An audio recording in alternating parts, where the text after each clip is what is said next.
Okay, are you ready for the second part, all about my son Stephen and how that adoption came about?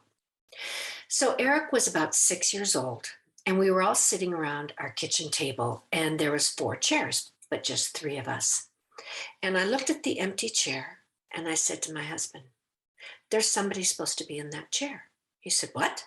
I said, "Yeah." I said, "We're supposed to have another child in that chair." And he says, "Oh, no, we're not going through all that again, are we?"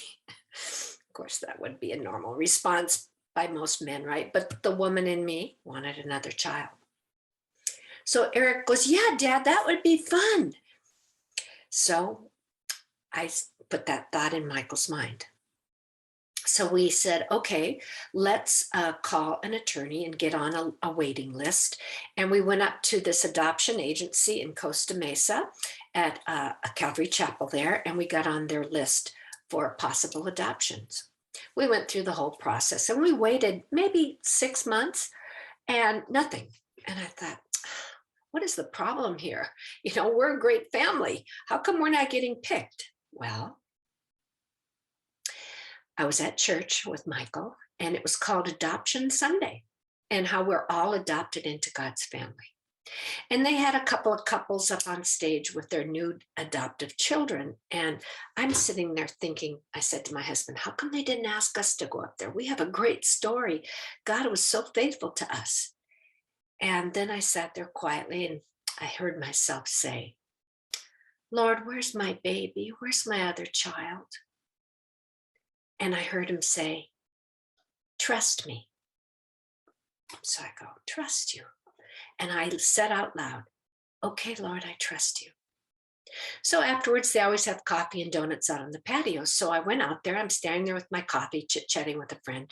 And somebody literally came up and swung me around and said, "Rebecca, there's this baby boy that's been born to this young teenager in Carlsbad, and she's interviewing birth parents. And I thought of you, and I thought, would you like the number of my friend who knows her?" And I'm like, "Yes." Well, we went home, we called, and her and her mother met us in Carlsbad at a Coco's restaurant and basically interviewed us. She was looking, she had a whole list of things that she wanted for the baby's mother. First of all, they had to be a Christian. She was a little Christian teenager.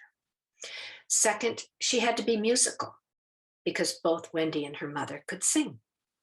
She had to be physically fit and care for her health. She had to be married and stable in her marriage. And she had to be mature emotionally and spiritually. I'm like, pick me, pick me, pick me. I sang all my life. I played the piano. I took dance lessons. I sang in a trio. I'm a Christian. I used to be a personal trainer. La, la, la, la, la, la, la, right? So I'm thinking, oh, it's going to be amazing. So she said, well, the baby's a month old and he's living with a friend of ours. She's watching him until I can find the right couple.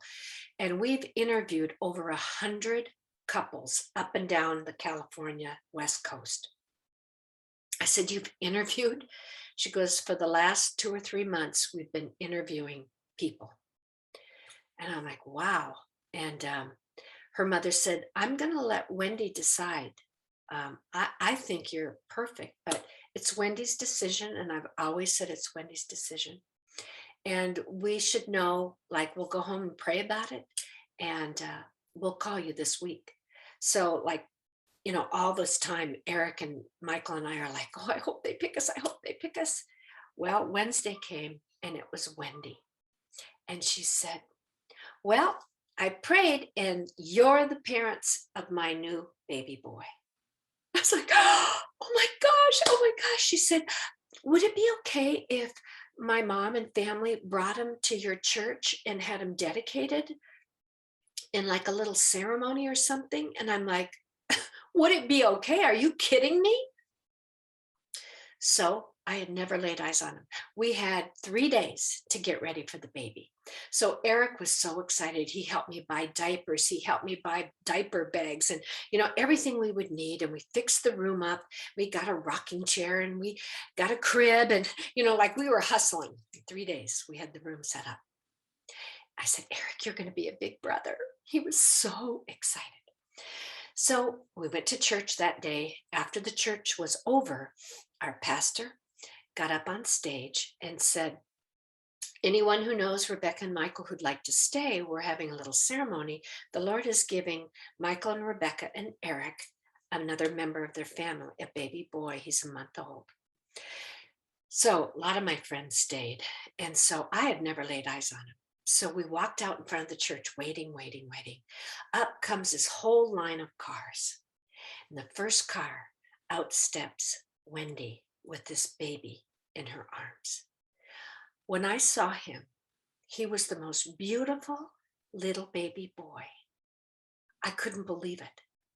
And I said, oh my gosh, Wendy, he's beautiful. He's perfect. Well, we all got up on stage and she spoke first. The birth father came with her, her grandmother, her aunts and uncles. I mean, all these people. And of course, Michael's family was there and his mom and dad. And so the birth mother and the birth father both said, you know, we've been praying and this is our family that we want to give the baby to. And Michael and I gave her a heart necklace with half diamonds and half rubies, representing the two mothers. And our pastor held the baby up and dedicated him to the Lord and placed him in Michael's arms.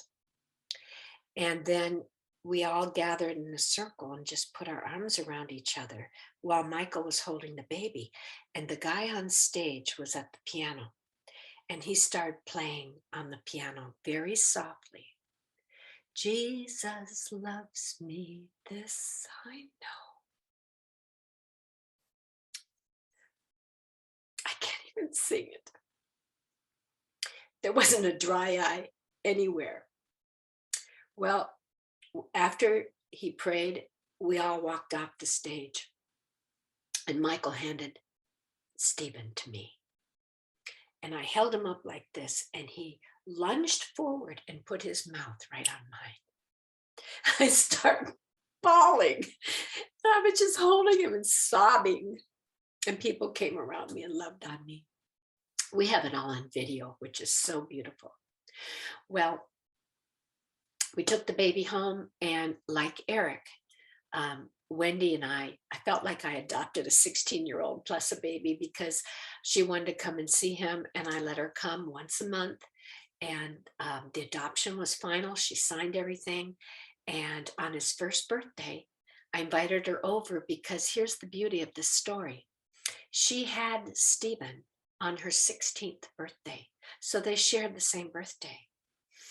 And so year 1, 2, 3, 4, and 5, we all celebrated the birthday together.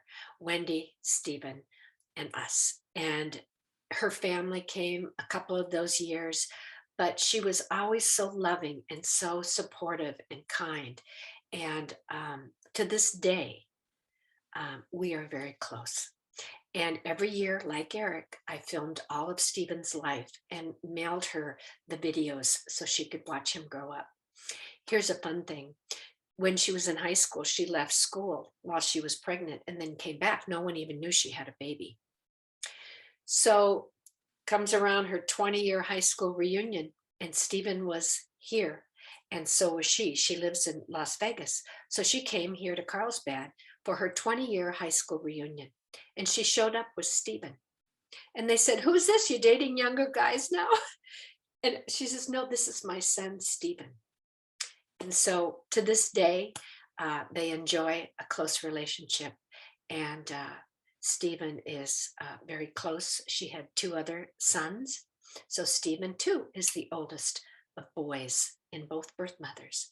And I tell him, honey, when I'm dead, you're still going to have a mommy. And I say the same thing to Eric. When I'm dead and gone, God's still going to give you a mother. And now you know the beautiful story of my beautiful son, Stephen.